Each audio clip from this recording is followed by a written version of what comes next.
Very few animals live in houses, and even fewer know how to build a nest or a den. The majority, at most, make use of natural holes or the homes of others. Of those extraordinary beings able to weave plant fibers, shape clay, or design labyrinths against predators and floods. Making traps is even more complex and unusual. Seeing how certain species produce and use incredible construction materials, and discovering that they apply order and geometry to what should be simply organic and chaotic moves us, because it shows us that we aren't the only ones with the skills to use tools.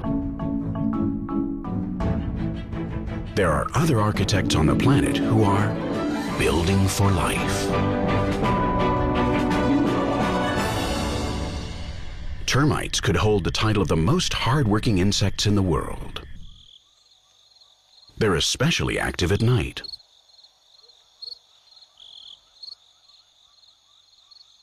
It's been a while since the sun went down in Brazil. A tamandua is slowly ambling among the branches of the trees. It's in no hurry. It's not hungry. It's already had dinner. Hundreds of furious soldier termites are still holding on to its fur, an indication that only a few minutes ago the small anteater attacked their colony.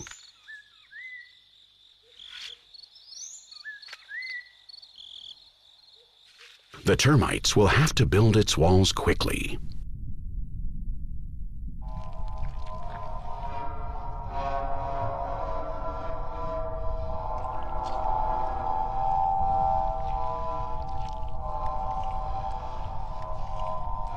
They have to patch up the holes which air currents can blow in through. And they have to rebuild the walls of their home before dawn, or the birds of the jungle will have them for breakfast.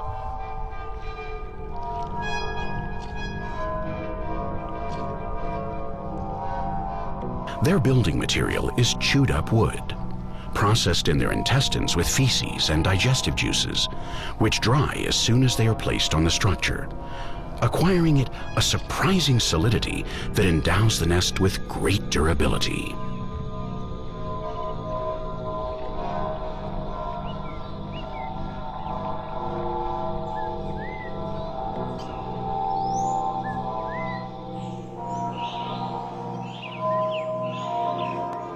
Some termite species live in trees.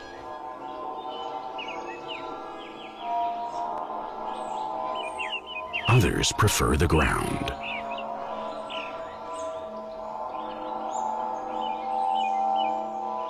From the plains of South America and Australia to the African savanna, termite mounds are a constant feature of the landscape and an essential element for the balance within those ecosystems.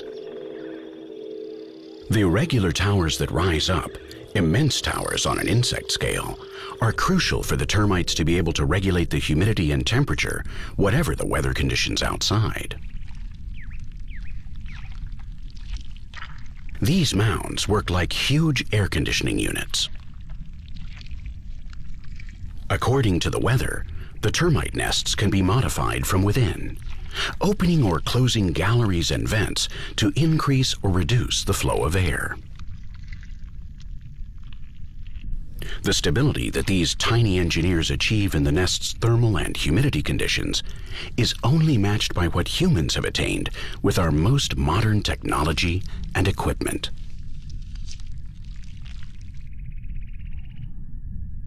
If they don't live in a fortress like the termites, to which very few can gain entry, living in one fixed place is unthinkable for wildlife. Above all, because that's very hazardous. Going to the same place several times a day would raise the risk of being detected by predators considerably. It would leave such an easy trail to follow that survival would be impossible. That's why the immense majority of animals have no home. Besides, for a species to design and build a good sanctuary, one that's safe and stable, it needs some very specialized evolutionary adaptations. Deft extremities are essential to be able to dig or weave branches or collect stones. And one also needs an instruction manual that comes included with the genes for those extremities, or else it has to be learned.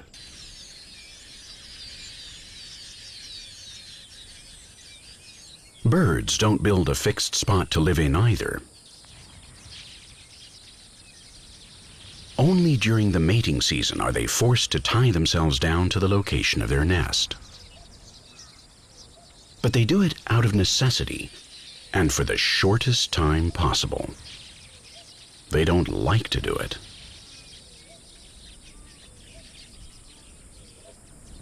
The season that they spend building the nest and then raising their brood is a time of maximum stress for them.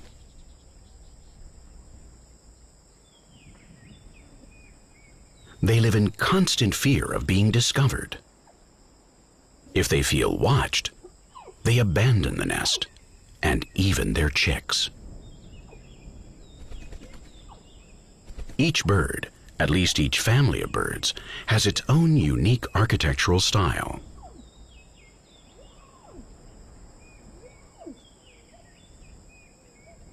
Some, like the little long-tailed tit, build with such sophisticated materials as spiderwebs or lichens. The result is a nest that is perfectly integrated into the landscape. It could easily be taken for wood that was covered naturally. Although what the species is looking for is to go unnoticed, not to create the most ecological new design.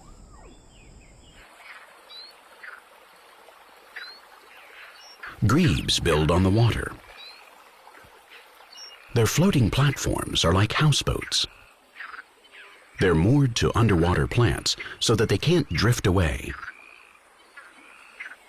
But they have to be able to move up and down in case the water level changes.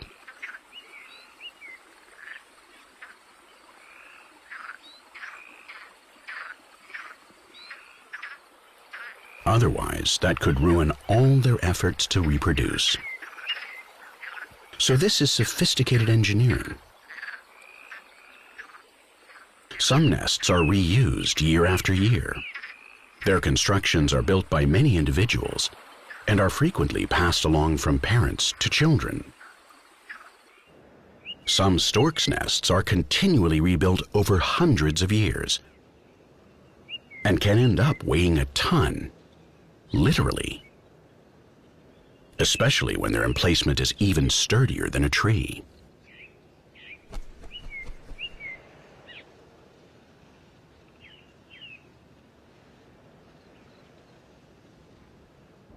Despite the incredible variety of techniques employed and structures built by the 10,000 species of birds, many birds opt for the simplest solution: to make use of what nature provides.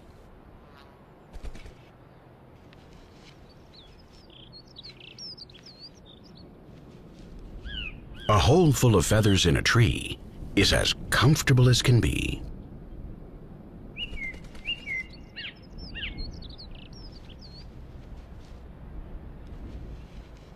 And if they build the right-sized entryway, no one can get inside to attack them.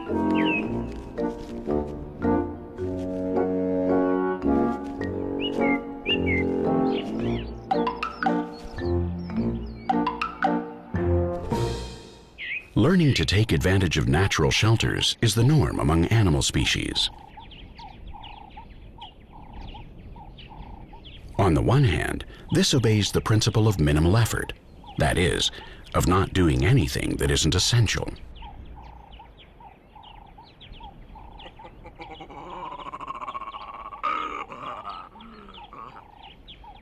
Following this natural law, the most intelligent primates, our closest cousins, don't build a thing.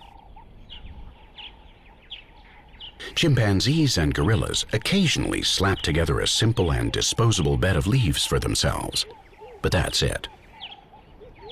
Primates, despite all their intellectual and social development, don't build.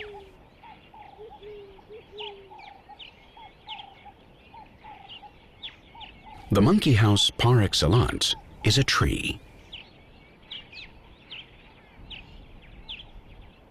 They feel comfortable up in the highest treetops, hidden among the leaves from the majority of hunters.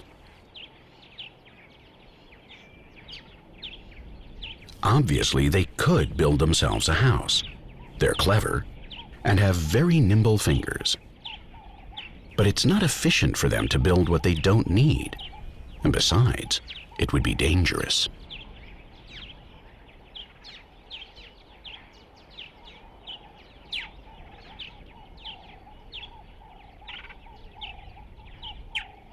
Building a nest can become a death trap for the builder.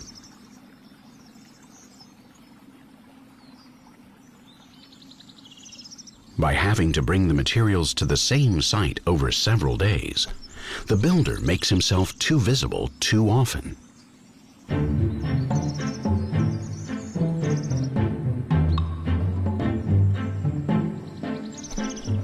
The work can complicate even the ability to move around, as some construction materials are hard to transport and can get caught on stuff all over the place.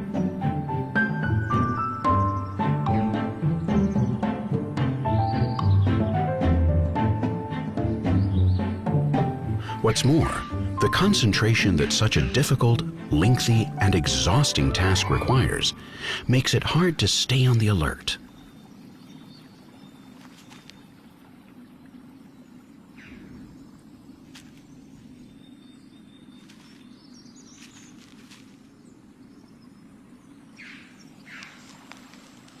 When a bird works on its nest, it may be digging its own grave, and it knows that and gets scared. But fear governs many aspects of animal behavior and has selected the best ways to tackle problems, like the problem of building.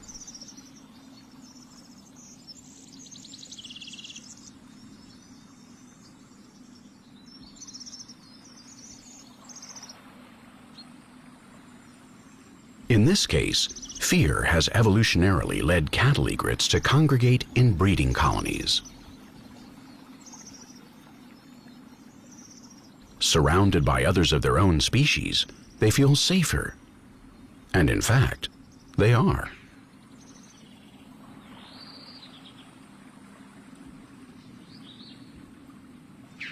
No predator can approach them without being seen by at least one of the egrets, who sounds the alarm that immediately spreads throughout the colony. The presence of an intruder can even unleash a mass attack. So it's unlikely that any hunter that potentially could feed on egret chicks will dare to drop by. But even if they are safer, that doesn't mean that the birds in the roost are at ease.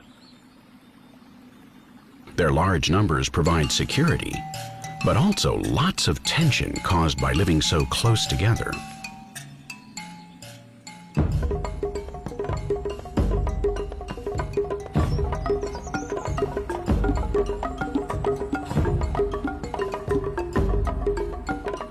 Each mating pair looks for a location in the common area, and it's not unusual for more than one pair to choose the same spot.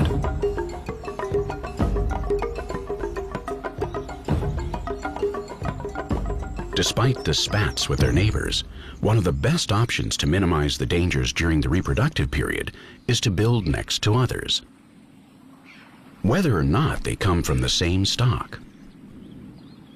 Some birds, like this bittern, prefer to breed without having to put up with others of their species around them. But they value not being alone, and so they seek the company of egrets. Their strategy provides the advantages of a communal roost, but without having to endure living with their own kind. It's not the only species that thinks this way. Both solitary species and gregarious ones gather in the same trees with the aim of achieving safety in numbers. The breeding and survival rates in these roosts are very high. And if there aren't more of them, it's because it's hard to find places that meet all the requirements of such populous colonies.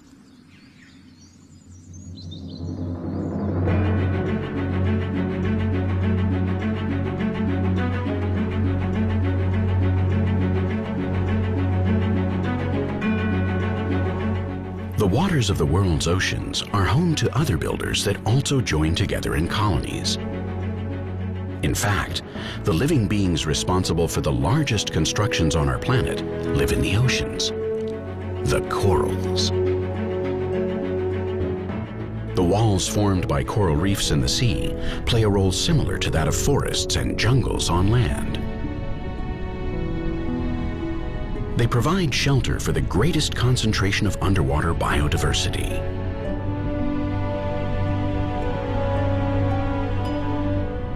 The living coral polyps are found only on the surface layer of the structure. They're joined one to another by a cup of calcium carbonate that each individual polyp slowly secretes throughout its life.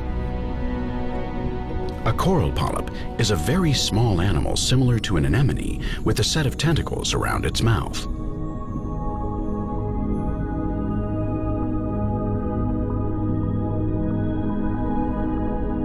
During the day, the coral hides in its exoskeleton, but at night it emerges to feed on microplankton. But this forms only a part of its diet, as many coral species live in symbiotic association with plant-like bacteria and feed on nutrients the bacteria make with photosynthesis.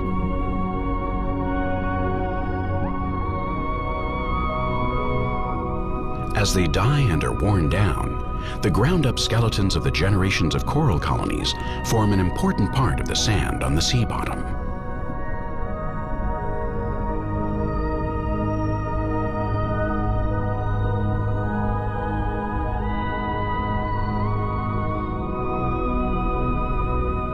The sand at the bottom of the sea is made of coral particles and also of bits of shells.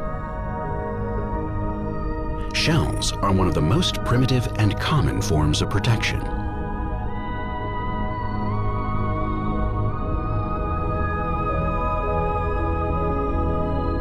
Although hermit crabs don't know how to make them. They have to steal a mollusk's shell.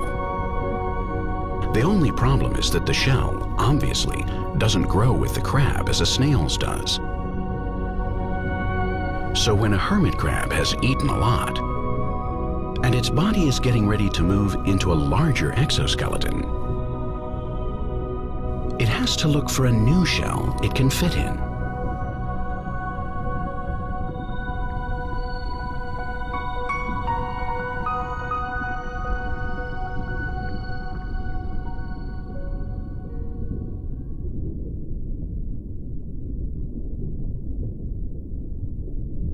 And this one is perfect.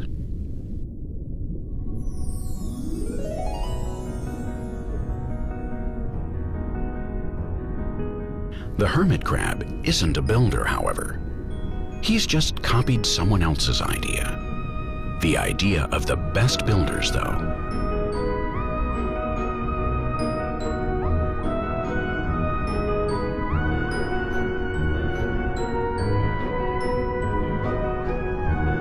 He has to go through many fitting sessions before deciding on each shell. The size is the important thing, but also how his abdomen adapts to the interior of the shell. Changing to a new shell also means having to move the anemones, and that's a real pain. But they're his anti-octopus defense system. He also has to consider this decision very carefully. Should I change or not? Okay, I'll change. It's decided.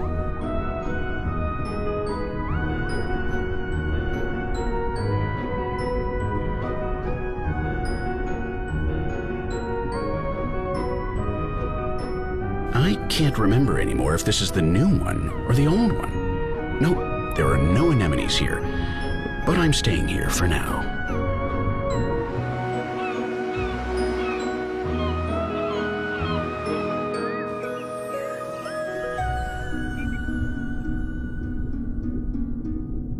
Each ecosystem drives its inhabitants to make certain evolutionary adaptations depending on the circumstances and the opportunities it offers them. The fish that live on reefs have so many holes and hiding places available to them among the heads of coral and rocks that they've never had to make the effort to build anything.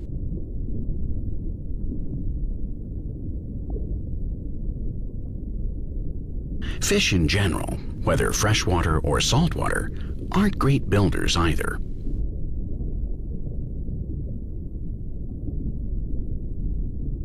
They can't be because their extremities are specialized for locomotion, and that limits their use for anything else. At most, fish can use their mouths to clean, pile up sand, or remove obstacles to prepare a place in which to nest during the period of reproduction.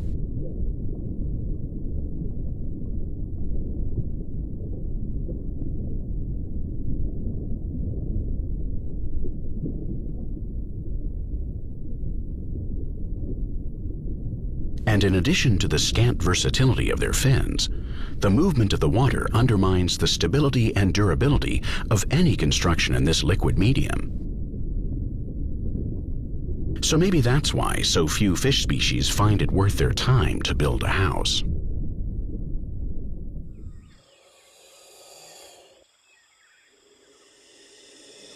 Things are very different for this fish, however.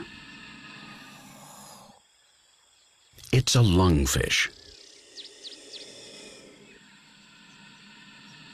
We could consider it an exception in many ways.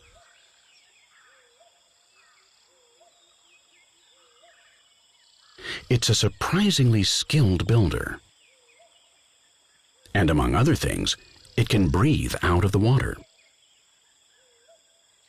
Lungfish live in ecosystems that sometimes suffer serious droughts. Places where even the smallest ponds dry up.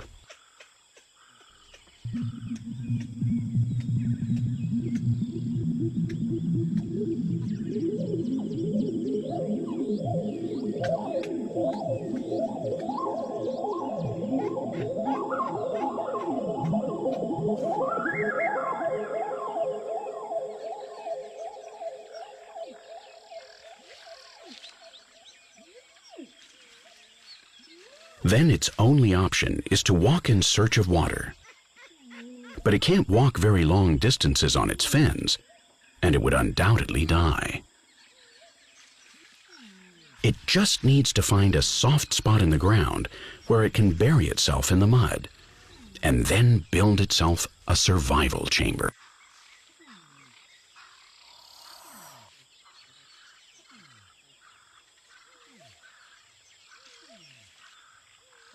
The first thing the lungfish has to do, however, is to adapt to the change of medium, going from a liquid medium to a gaseous one. While living underwater, its breathing is 90% water and only 10% air. Now it has to invert that strategy to get the oxygen it needs. It has to quickly switch to breathing 100% air. And its lungs are still a little weak from a lack of use.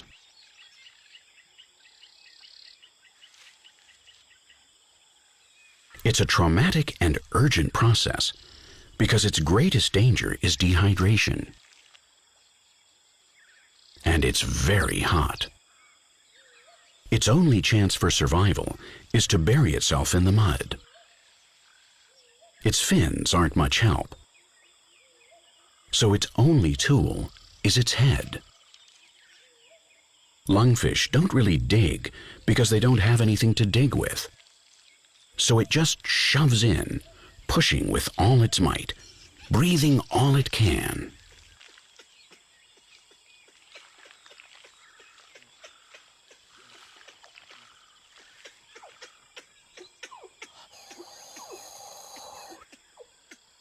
It has to bury itself at a safe depth.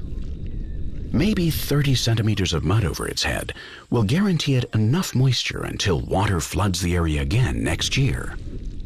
or the year after that. The lungfish never knows how long the drought will last. Little by little, it reaches the depth that its instinct dictates, but the effort demands more oxygen. Its lungs still aren't working at full steam, and the mud is asphyxiating it, since hardly any air is reaching it.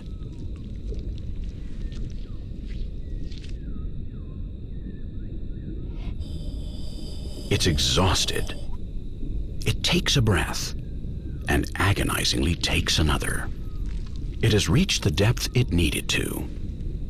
Now, with these spasms of its body, it packs down the walls of its little chamber, making it durable and creating a small space around itself so that the air can circulate a little.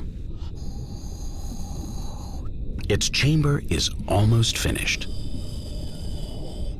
Now it will rest, and its metabolism will gradually slow down, little by little, until its body shuts down almost completely, consuming nothing, feeling nothing, almost dead. Its skin will produce a thick mucus, which when it dries, will isolate it even more from the external conditions. And so sealed off, buried alive, but almost as if it were dead, it can wait for the next rainy season. And some lungfish have survived waiting like this for more than 10 years.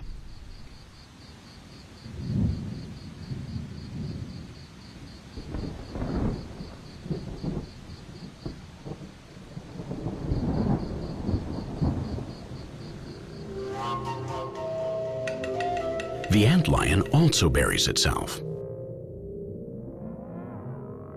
Before becoming something similar to a dragonfly, it spends the next 5 years underground. During that time, it builds the same trap thousands of times. It's one of the most chilling traps in the animal kingdom. Nonetheless, it becomes no more skillful over time. The instruction manual is written in its genes, and so if it doesn't change locations, its first work will be almost identical to the last.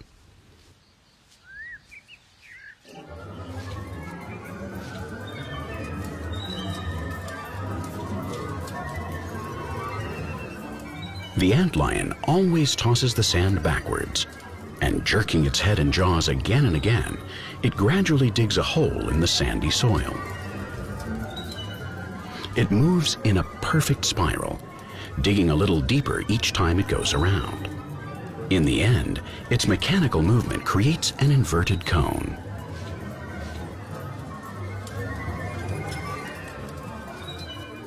The walls of the cone are sloped at a specific angle that varies accordingly to the kind of sandy substrate, how adherent it is, and the size of its particles.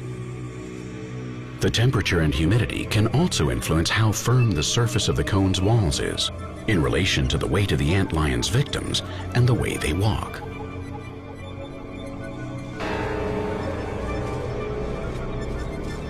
But the antlion knows how to ensure that its prey can't get away. The fight doesn't last long, and the same side always ends up winning. Ants are uncomplaining prey. For them, the advantage of living in society is that the death of an individual, or of a few individuals, doesn't harm the colony in a significant way.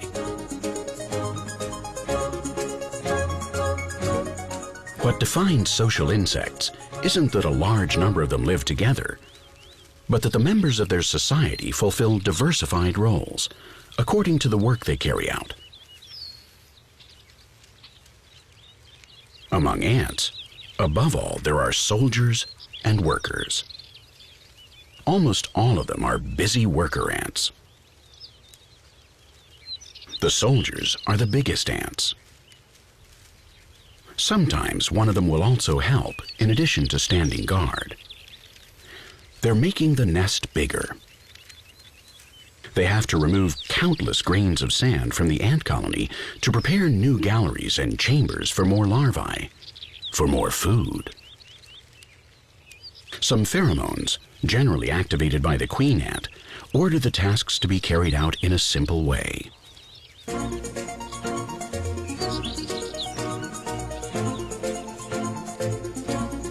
The order determined by chemistry is infallible.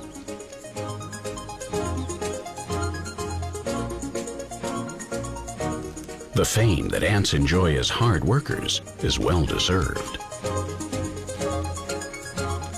Some ant nests are inhabited for years and become complex cities.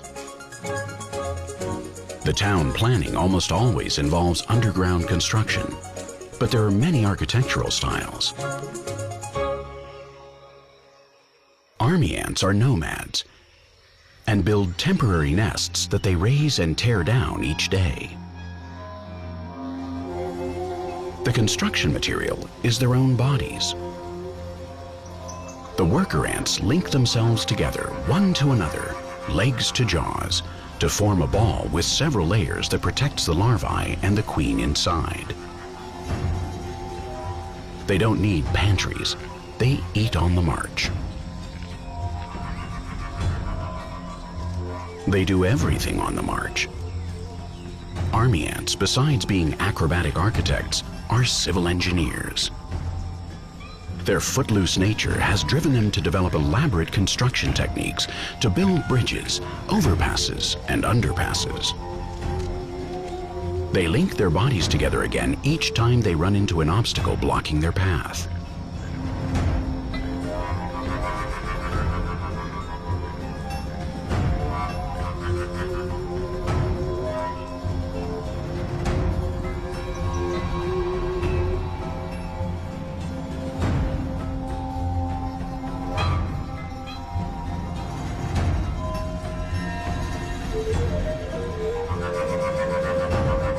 Innumerable worker ants carpet the jungle floor to increase the cruising speed of the whole colony.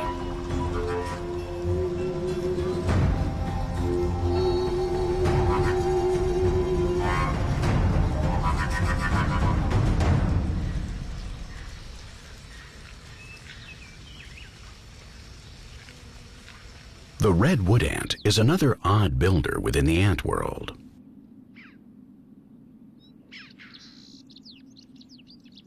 It doesn't build its nests underground, but rather on the surface, although always somewhere in a forest. When redwood ants are active, the workers constantly supply plant material for the rest, forming an enormous mound up to 1 meter high. These structures keep a constant temperature inside. Thermally, they work just like underground ant nests.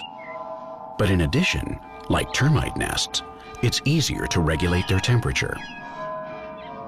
By opening and closing the windows and doors, these ants control the temperature of their home in a simple way, adjusting to the season and to the time of day or night.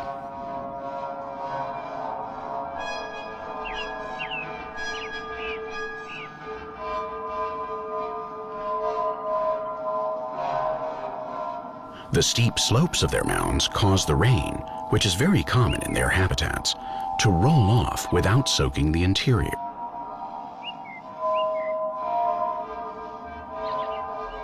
It's an idea that many others have copied with their roof designs.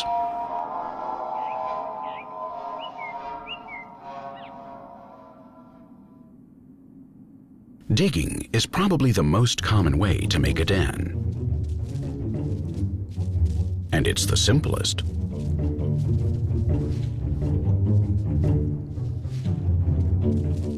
It only requires a bit of continued effort and some hands with fingernails, or some agile and tireless legs, and knowing how to use them, of course. Experience is also fundamental to locate an ideal building site that won't collapse at the first opportunity, because if not, you could be digging your own grave. In other words, digging is easy, but making a lair is not. Nothing is easy in nature. And there's an additional problem with underground living quarters. Lots of animals can locate you.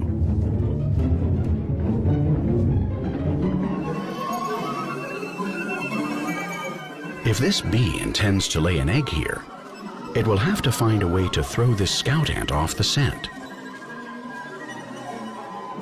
Or else her offspring won't survive.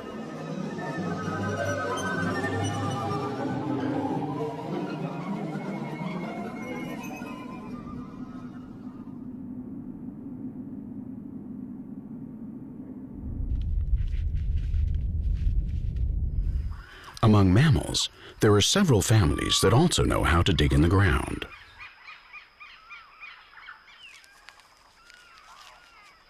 They don't create structures that stand out for their sophistication, but some rodents manage to build endless galleries.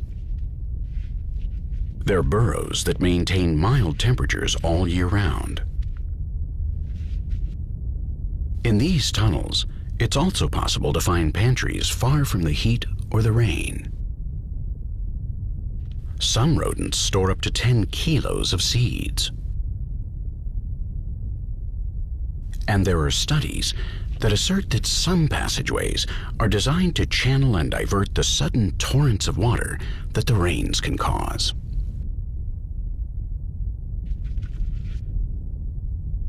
The longest and most complex dens can also be used at least partially as a defensive labyrinth.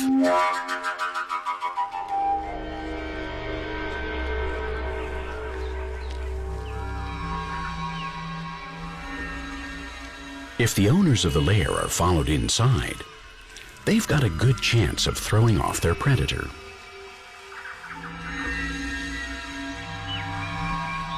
This snake has followed a very clear trail up to here. But once inside the burrow, everything smells equally intense.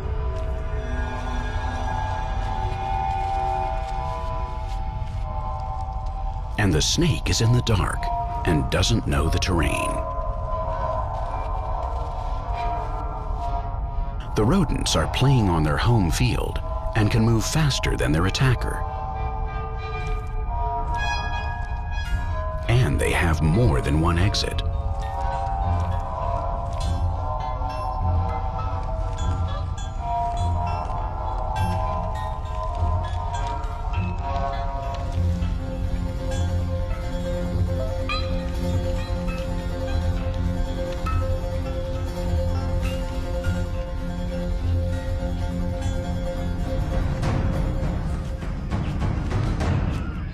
Although it doesn't always work, this time the builder has beaten the hunter.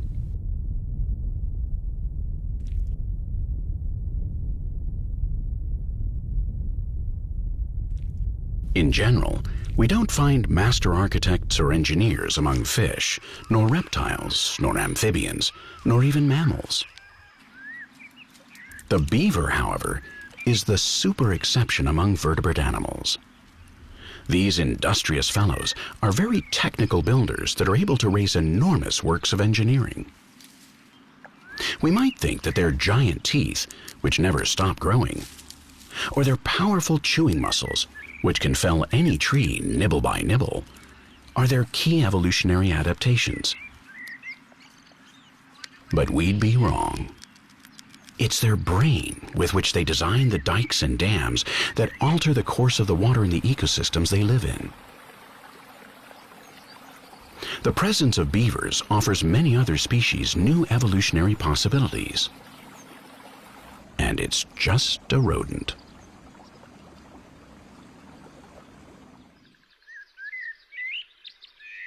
A spider is no more than a small invertebrate. And yet its phylogenetic order is made up of the most advanced and specialized builders in the animal kingdom.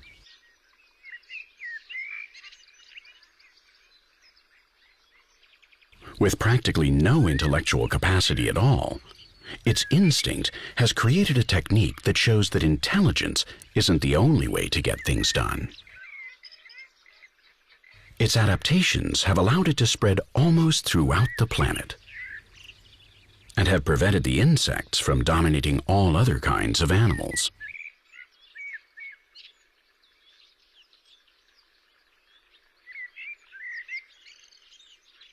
We all owe our existence to spiders, at least in part, and they owe their success to their silk. A huge Argiope spider is starting its construction process.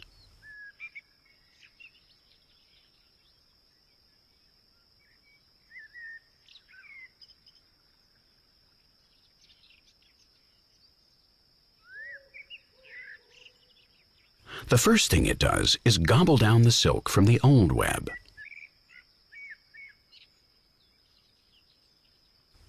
Spider silk is a biological material that's too expensive to make to just throw it away.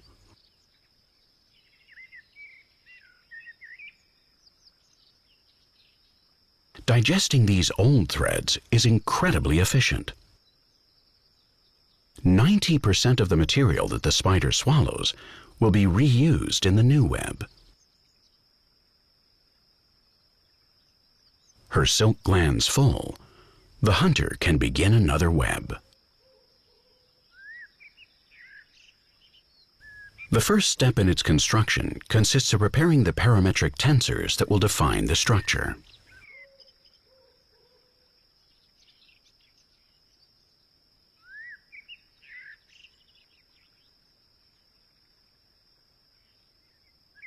The web's orientation depends on the micro air currents that the spider perceives with the fine hairs that cover her exoskeleton.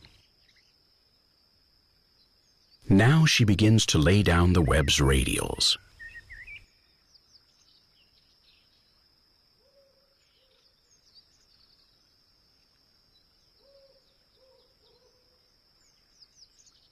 Spiders demonstrate an exceptional sense of spatial perception, and they make the most of the support points at their disposal to weave between them the web with the largest surface area possible.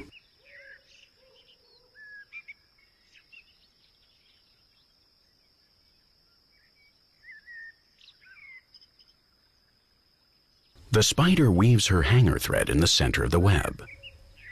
It's made of very fine new silk that isn't sticky, and is created with a different technique that will cushion the impact of the prey so that the spider can react and keep her balance when the time comes.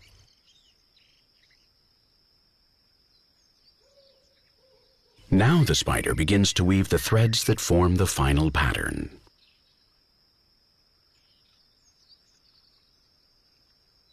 The threads in a spider web aren't all the same. Only these threads are impregnated with glue to keep prey from getting away. But the spider places its legs on all the radials that aren't sticky. What's more, she has a layer of oil on her feet that keep her from getting trapped along with her prey.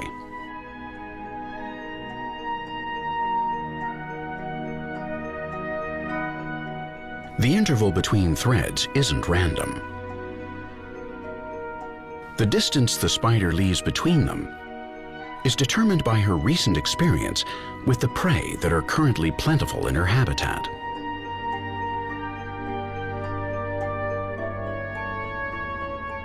Spider silk is made up of proteins combined at a molecular level in such a way that they are more elastic and more resistant than a steel wire of the same thickness.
Spider webs are designed to withstand the wind and rain. The morning dew reveals that there is a great variety of spiders and spider webs. Perhaps orb spiders are the most visible ones, but there are others that are more or less symmetrical, with a more or less recognizable geometry, and still others with a more chaotic appearance, but they are all pure engineering.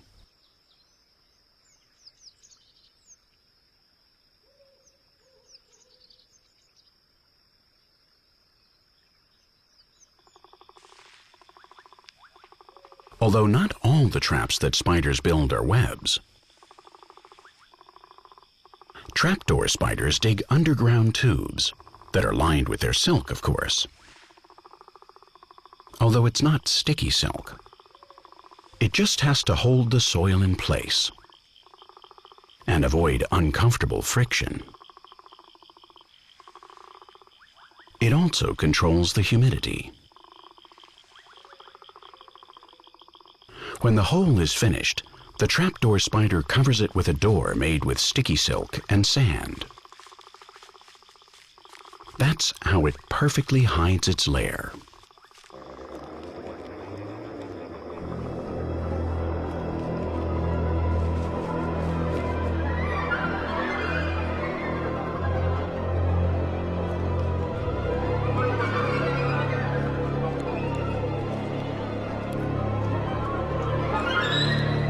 No one could suspect that someone is lying in wait underground. The builder has laid threads around the door so it can feel the vibrations of its prey's footsteps as they approach the trap.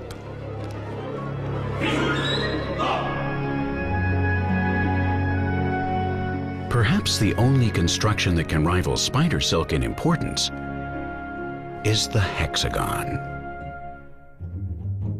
The polygon that forms every beehive and wasp's nest. In reality, wasps and bees have almost nothing in common except this geometric shape that they use to build their nests.